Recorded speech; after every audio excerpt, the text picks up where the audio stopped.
नमस्कार दोस्तों, hello guys, कैसे हो? पहचाना मुझे?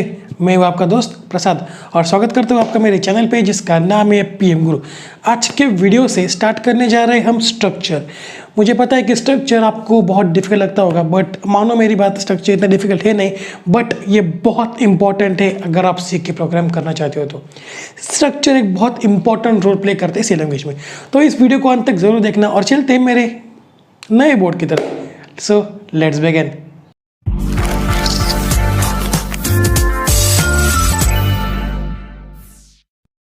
सो गाइस, हम बात करते हैं व्हाट इज स्ट्रक्चर। स्ट्रक्चर क्या है? देखो, स्ट्रक्चर एक यूजर डिफाइंड डेटा टाइप है। मीन्स देखो, अभी तक हमने कौन से टाइप देखे थे?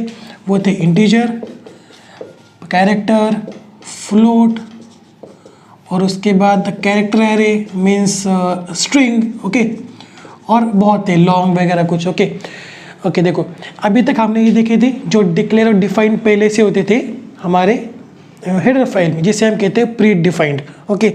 तो अब हम बात करने वाले स्ट्रक्चर की। स्ट्रक्चर क्या है? स्ट्रक्चर एक यूजर डिफाइंड है, मतलब कि इस डेटा टाइप को हम यूजर डिक्लेयर और डिफाइन करते हैं, ओके। देखो, it allows to combine data with different types. Means देखो, अगर आपको सेट ऑफ इंफॉर्मेशन एक्सेप्ट करनी है जिसमें इंटीजर है, कैरेक्टर है, फ्लोटिंग वैल्यू है और उसके बाद स्ट्रिंग भी है, तो आप इस स्ट्रक्चर का यूज़ कर सकते हो। देखो वो कैसे, वो हम आगे देखेंगे, इतना स्ट्रेस अभी मत लो, ओके। सब बेसिक क्लियर कर लो कि स्ट्रक्चर क्या है, ओके। तो हम इसे एरे के साथ कंपेयर करके देखते हैं कि क्या होता है। एरे हम कैसे डिक्लेयर डिफाइन करते थे? ए सपोज एरे नेम, और इसके अंदर सपोज मैं इंटीजर वैल्यूज डाल देता हूँ 1 2 3 4। ये एक एरे है इंटीजर टाइप का, मतलब कि इसके अंदर जितने भी मेंबर्स हैं उन सब का टाइप जो है वो इंटीजर है, ओके। बट यही डिफरेंस आता है एरे और स्ट्रक्चर में। स्ट्रक्चर में क्या होता है, हर एक मेंबर का जो टाइप है वो अलग अलग होगा। सपोज फर्स्ट होगा इंटीजर, सेकंड होगा कैरेक्टर, थर्ड होगी स्ट्रिंग, ओके, और लास्ट होगा फ्लोट। ऐसा भी हो सकता है, ओके। तो अब आपको समझ में आ रहा है कि स्ट्रक्चर का काम क्या है, स्ट्रक्चर क्या है, ओके। बेसिकली अगर देखो, अगर आपको एक स्टूडेंट की इन्फॉर्मेशन एक्सेप्ट करनी हो तो आप कैसे करोगे? स्टूडेंट का आईडी आपको एक्सेप्ट करना पड़ेगा, स्टूडेंट का नाम आपको एक्सेप्ट करना पड़ेगा, स्टूडेंट का फ़ोन नंबर आपको एक्सेप्ट करना पड़ेगा, राइट। तो ये सब चीज़ें आप एक ही वेरिएबल में स्टोर कर पाओगे with the help of structure, okay. तो अब हम बात करते हैं कि क्यों स्ट्रक्चर हमारे लिए ज़रूरी है। अगर स्ट्रक्चर ना होता तो क्या चल सकता है, देखते हैं आगे, ओके। तो अब हम बात करते हैं कि व्हाई वी नीड स्ट्रक्चर, मतलब स्ट्रक्चर की हमें ज़रूरत क्यों है, ओके। देखो, अगर आपके पास एक क्वेश्चन है, C program to accept the following info for 1000 students, मतलब कि आप एक कॉलेज में हो और आपको कहा जाए कि एक प्रोग्राम लिखो, सी प्रोग्राम, जिसमें कि हम 1000 स्टूडेंट्स की इंफॉर्मेशन स्टोर कर पाए, उनके आईडीज, उनके नेम और उनके परसेंटेज हम स्टोर कर पाए, ओके। तो पहले हम बात करते हैं फर्स्ट स्टूडेंट के लिए हम ये कैसे कर पाएंगे, ओके।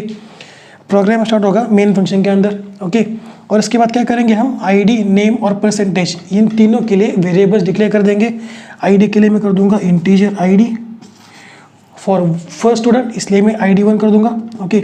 और उसके बाद नेम के लिए मैं कर दूंगा कैरेक्टर CH1, ओके, मतलब कि हमें स्ट्रिंग एक्सेप्ट करनी होगी यूज़र से, ओके। और उसके बाद मैं परसेंटेज को भी कर देता हूँ जो कि होगा फ्लोट में, तो फ्लोट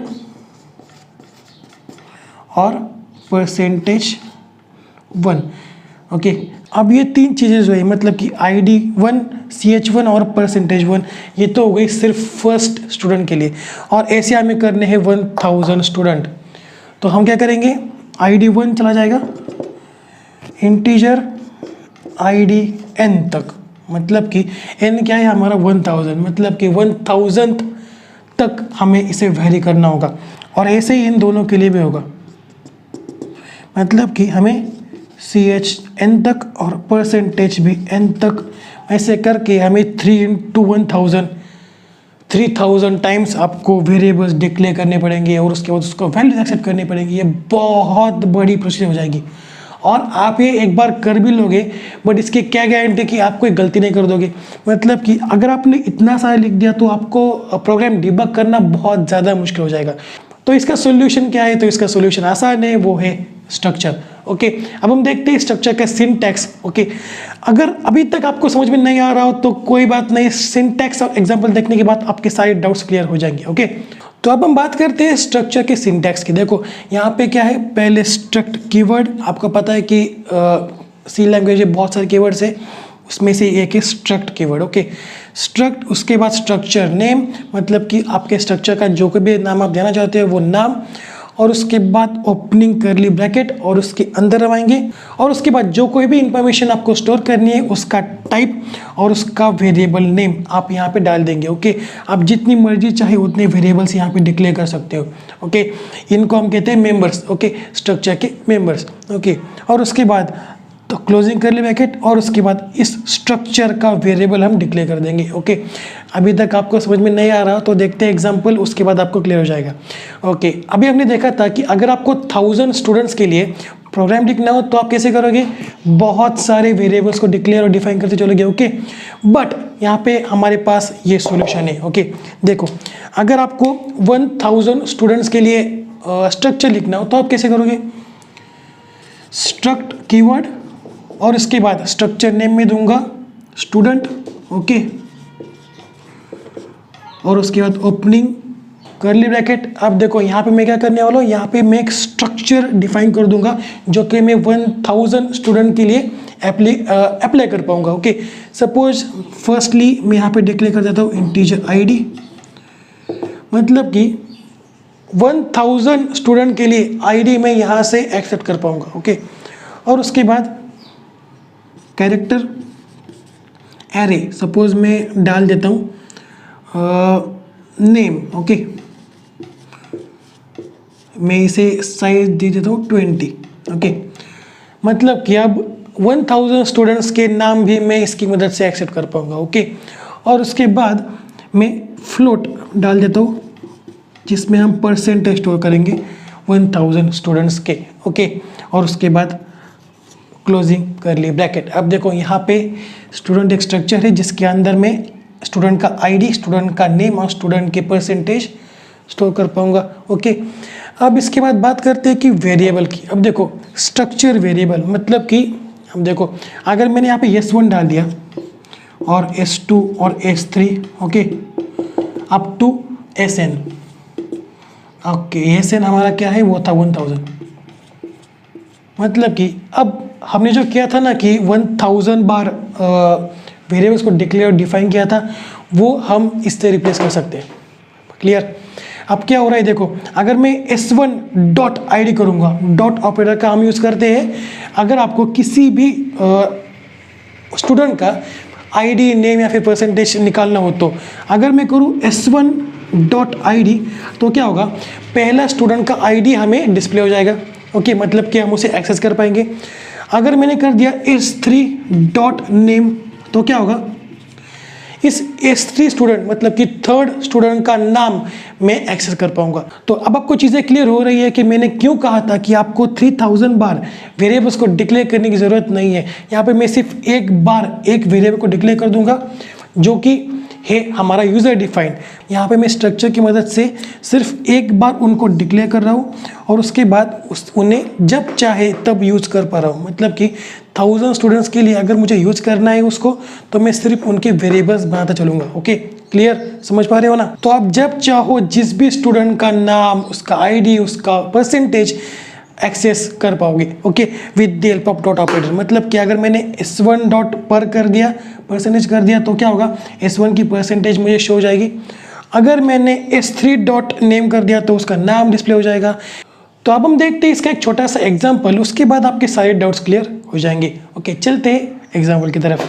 सो गाइज, अब हम बात करते हैं एक प्रोग्राम की जिसमें क्या करेंगे, हम 3 स्टूडेंट्स की इन्फॉर्मेशन एक्सेप्ट करेंगे। मतलब कि हम वहाँ पे एक स्ट्रक्चर डिफाइन करेंगे, राइट, जो कि 3 स्टूडेंट्स की इन्फॉर्मेशन एक्सेप्ट करने के लिए बना होगा। ओके, पिछले एग्जाम्पल में हमने क्या किया था कि हमने 1000 स्टूडेंट की इन्फॉर्मेशन एक्सेप्ट की थी, पर अगर मैं वो यहाँ पे करने चला जाऊँ तो मुझे बोर्ड कम पड़ जाएगा। ओके, तो सेम वही एग्जाम्पल है, बट यहाँ पे मैं 3 स्टूडेंट्स ले रहा हूँ बजाय 1000 स्टूडेंट्स। ओके, तो स्टार्ट करते हैं यार फर्स्ट हैश इंक्लूड के साथ।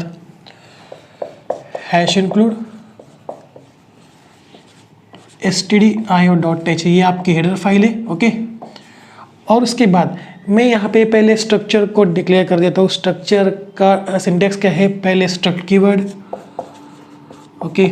उसके बाद स्ट्रक्चर नेम जो कि है स्टूडेंट, यहाँ पे हम स्टूडेंट की इंफॉर्मेशन एक्सेप्ट करने वाले हैं। Okay, struct student. अब उसके बाद ओपनिंग करली ब्रैकेट। अब इसके अंदर मुझे स्टूडेंट के जो कैरेक्टरिस्टिक्स है, मतलब कि प्रॉपर्टीज़, जो आईडी नेम वगैरह, उन सबको एक्सेप्ट करना है। वो हम कैसे करेंगे, यहाँ पे हम उनकी वेरिएबल्स डिक्लेयर कर देंगे। ओके, सपोज आईडी मुझे लेना है तो इंटीजर आईडी, उसके बाद मुझे नेम लेना है तो मैं यहाँ पे एक कैरेक्टर एरे तैयार कर दूंगा, स्ट्रिंग तैयार कर दूंगा। ओके, तो कैरेक्टर नेम में इसको नाम ही नेम देता हूँ। ओके, और इसे मैं मैक्सिमम साइज देता हूँ 20। ओके, तो अब मुझे स्टूडेंट का परसेंटेज भी चाहिए, तो मैं कैसे करूँगा, फ्लोट और परसेंटेज। ओके, अब देखो, अब यहाँ पे जो है स्ट्रक्चर समाप्त हो चुका है, बट यहाँ पे अभी तक हमने स्ट्रक्चर के वेरिएबल्स डिक्लेयर नहीं करे। ओके, पहले देखो, ये एक स्ट्रक्चर बन चुका है, मतलब कि एक कहते हैं ना कि एक आउटलाइन बन चुकी है, और इसके आधार से आप जितने चाहे उतने स्टूडेंट्स की इंफॉर्मेशन एक्सेप्ट कर सकते हो। ओके, और देखो, अब हमें स्ट्रक्चर के वेरिएबल्स तैयार करने हैं, वो हम कैसे करेंगे। पहला तरीका ये है कि आप स्ट्रक्चर का जो ब्रैकेट है वो ख़त्म होने के बाद तुरंत कर सकते हो, मतलब कि यहाँ पे मैं S1, S2, S3 भी कर सकता हूँ। ओके, ये तो हो गया पहला तरीका स्ट्रक्चर के वेरिएबल्स डिक्लेयर करने का। ओके, और एक और तरीका है, मैं ऐसे भी कर सकता हूँ। ओके, इसके बाद मैं सेमीकोलन लगा दूंगा। उसके बाद मैं वॉइड मेन से पहले भी ये कर सकता हूँ, मतलब कि स्ट्रक्ट कीवर्ड, उसके बाद स्टूडेंट मतलब कि स्ट्रक्चर नेम, और उसके बाद वेरिएबल्स आप जितने चाहे उतने यहाँ पे तैयार कर सकते हो। Okay, S1, S2, S3। Okay, तो ये तो हो गया दूसरा तरीका। अब हमारे पास तीसरा तरीका भी है, वो क्या है, वो हम वॉइड मेन के अंदर भी वेरिएबल्स को तैयार कर सकते हैं, वो भी देख लेते हैं। ओके, वॉइड मेन फंक्शन, और इसके अंदर भी हम स्ट्रक्चर के वेरिएबल्स को तैयार कर सकते हैं। वो कैसे, struct keyword, student and S1, S2, S3। Okay, अब मैंने क्या किया, स्ट्रक्चर के वेरिएबल्स डिक्लेयर कर दिए। तीन तरीके थे, पहले हम स्ट्रक्चर का ब्रैकेट खत्म होने के बाद सेमीकोलन के पहले भी कर सकते हैं। दूसरा तरीका क्या है, स्ट्रक्चर के बाहर और वॉइड मेन के बाहर भी आप कर सकते हो।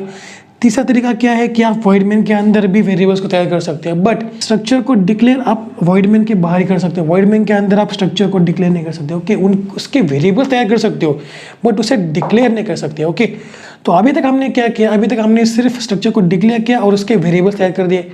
आपको पता है कि जब तक हम वेरिएबल्स को वैल्यू ऐड नहीं कर देते तब तक उनका कोई मतलब नहीं बनता। ओके, तो मैं क्या करूँगा, अब एक एक करके वैल्यूज ऐड करता चलूँगा। वो हम कैसे करेंगे, आपको S1 के लिए, मतलब कि स्टूडेंट 1 के लिए आईडी नेम और परसेंटेज एक्सेप्ट करना है, मतलब कि स्टोर करना है उसमें वैल्यू। वो हम कैसे करेंगे, आपको बताया था मैंने, हम वो डॉट ऑपरेटर की मदद से कर सकते हैं। ओके, मतलब कि S1.id अगर मैं करूँगा तो क्या होगा, स्टूडेंट 1 की आईडी का हमें एक्सेस मिल जाएगा। मतलब कि S1.id इज इक्वल टू, अगर मैंने 1 कर दिया तो स्टूडेंट 1 की आईडी बन जाएगी 1।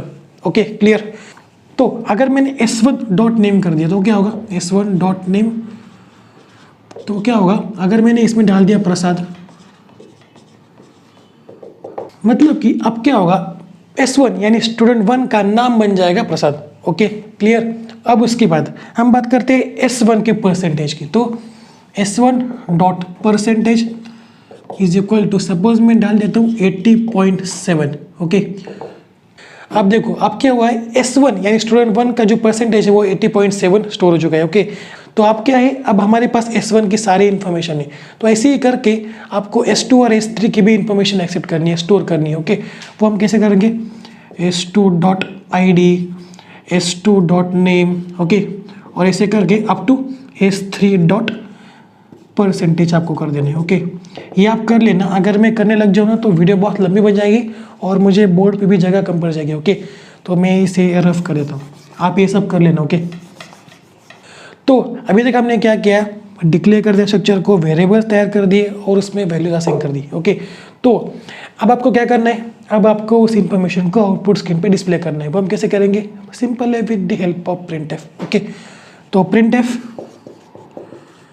अगर मुझे S1 की इंफॉर्मेशन प्रिंट करनी हो तो हम कैसे करेंगे, id of S1 is equal to %d और उसके बाद s1.id। ओके, अब क्या होगा, s1.id में जो नंबर है वो आपको आउटपुट स्क्रीन पे डिस्प्ले हो जाएगा, मतलब कि स्टूडेंट 1 की आईडी आपको डिस्प्ले हो जाएगी आउटपुट स्क्रीन पे। ओके, तो अगेन प्रिंटफ, अगर मुझे s1 का नाम प्रिंट करना है तो मैं कैसे करूंगा, name of s1 is equal to %s, क्योंकि वो स्ट्रिंग है। ओके, और उसके बाद s1.name। Okay, clear. ओके, अब बात करते हैं कि अगर मुझे s2 का नाम प्रिंट करना है तो मैं कैसे करूंगा, again printf name of s2 is equal to %s और s2.name, जो कि अभी तक हमने कोई भी नहीं डाला। मैं आज़म करता हूँ कि आप ये सब पहले कर चुके होंगे। ओके, तो मैं इसे नाम देता हूँ सपोज संकेत।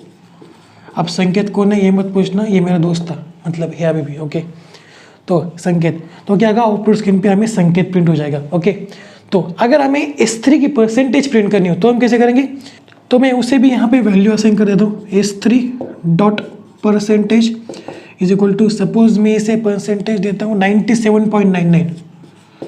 मुझे पता नहीं है कौन है, बट ये बहुत खुश होने वाला है। ओके, तो s3.percentage इज इक्वल टू 97.99। तो अगर मुझे इसे प्रिंट करना है तो मैं कैसे करूँगा, अगेन सिंपल है, printf की मदद से, printf percentage of s3 is equal to %f, क्यों, क्योंकि ये फ्लोटिंग पॉइंट नंबर है। ओके, और उसके बाद s3.percentage।